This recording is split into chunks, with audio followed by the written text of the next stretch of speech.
Prepare yourself for tales of the creepy, the terrible, and the awful things that hide in the night. Welcome to these dark spaces.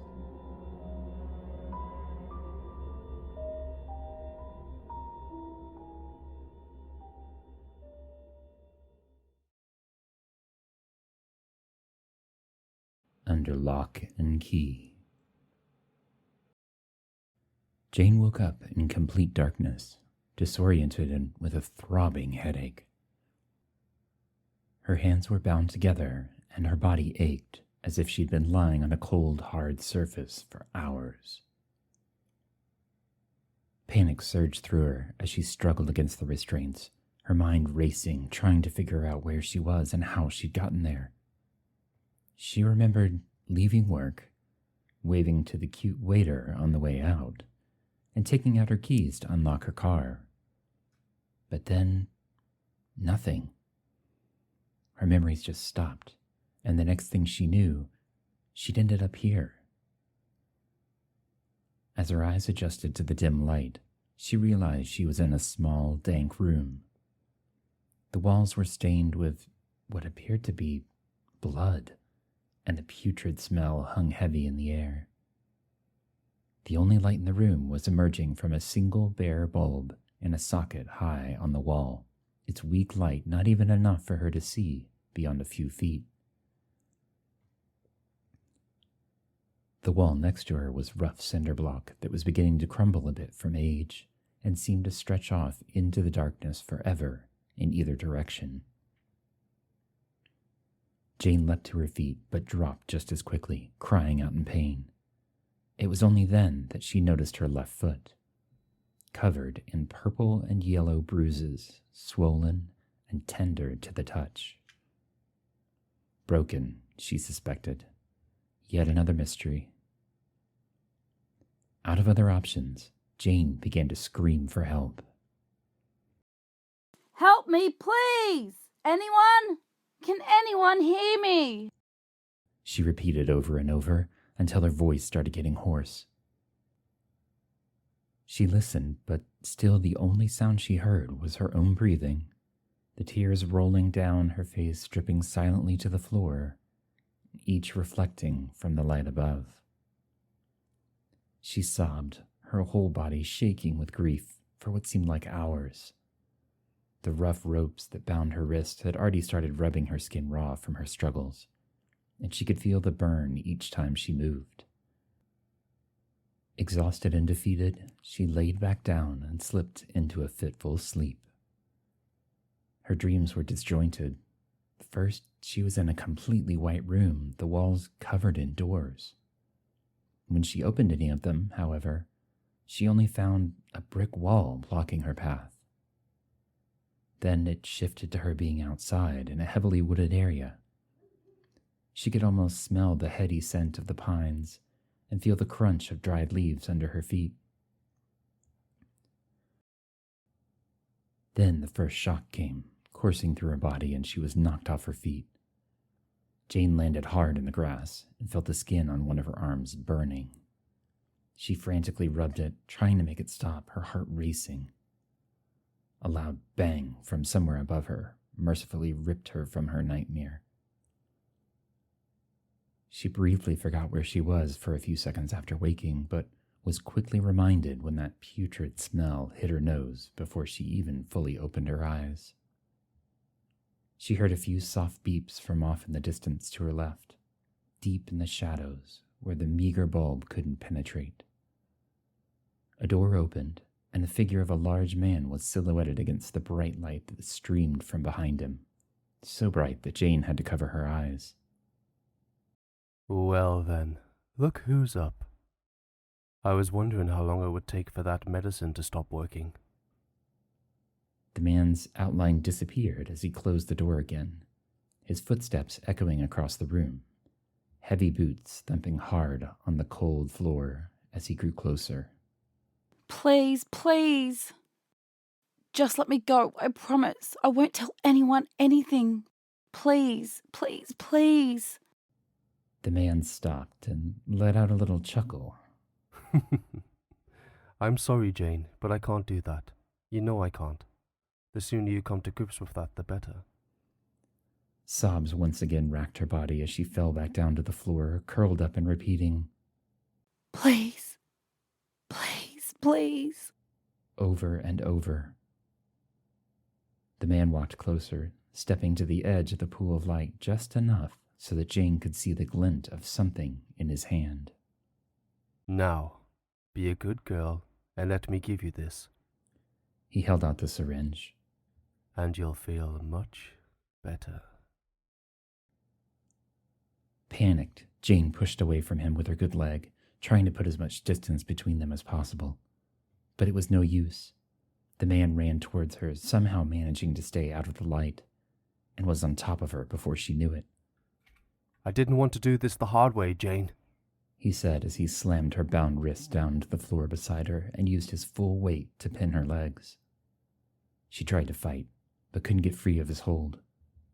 It seemed like he was everywhere all at once.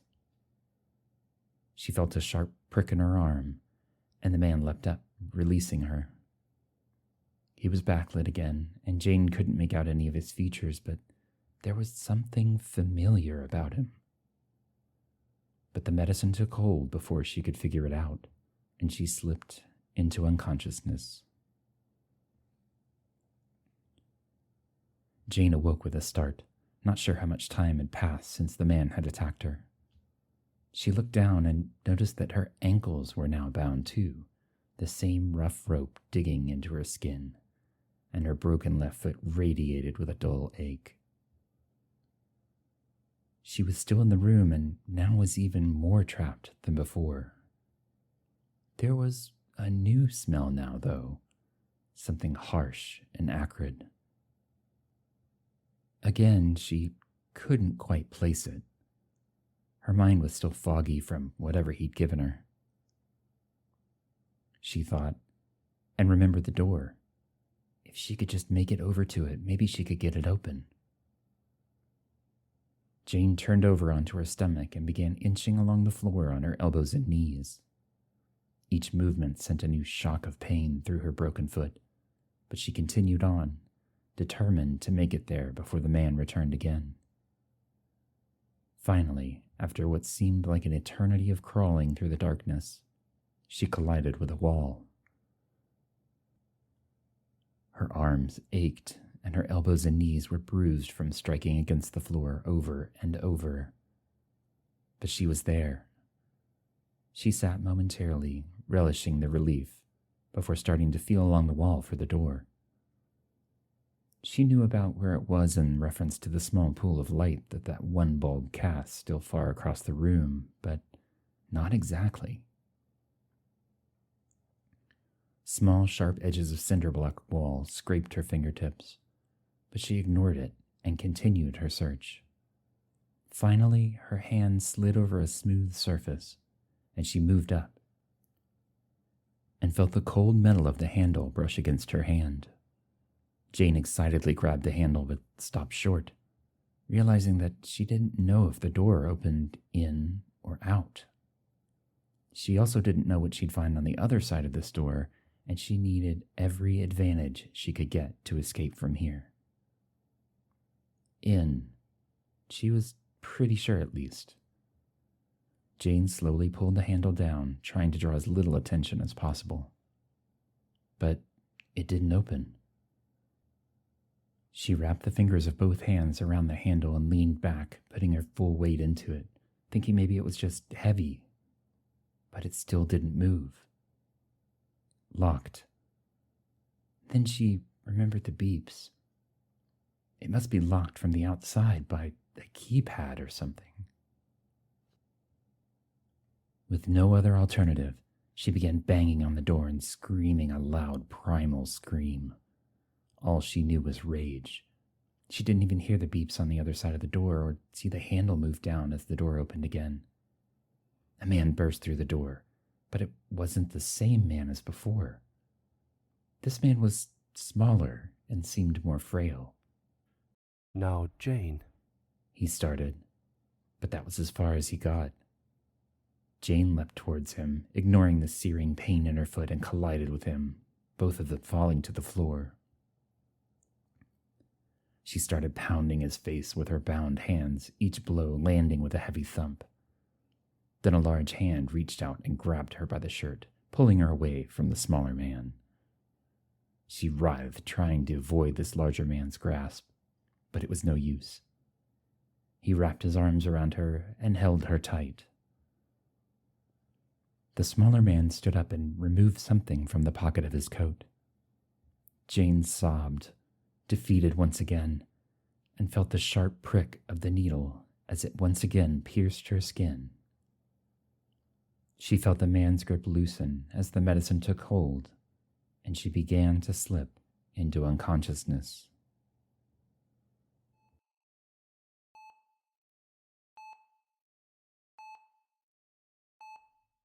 At least she's asleep again. The orderly said sarcastically to the doctor standing next to him. The doctor nodded. Yes, but that's the third time this week we've had to sedate her like that. I don't think any of the therapy we're doing is helping with her delusions. At least, her foot is healing nicely. The orderly shook his head. So she just up and killed that guy, right? Didn't even know him.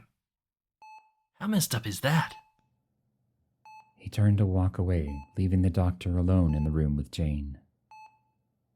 She was strapped to the bed now, wrists and ankles in strong bindings that attached to the bed, still unconscious. The doctor checked over her chart one last time, turned and left the room, closing the door behind him.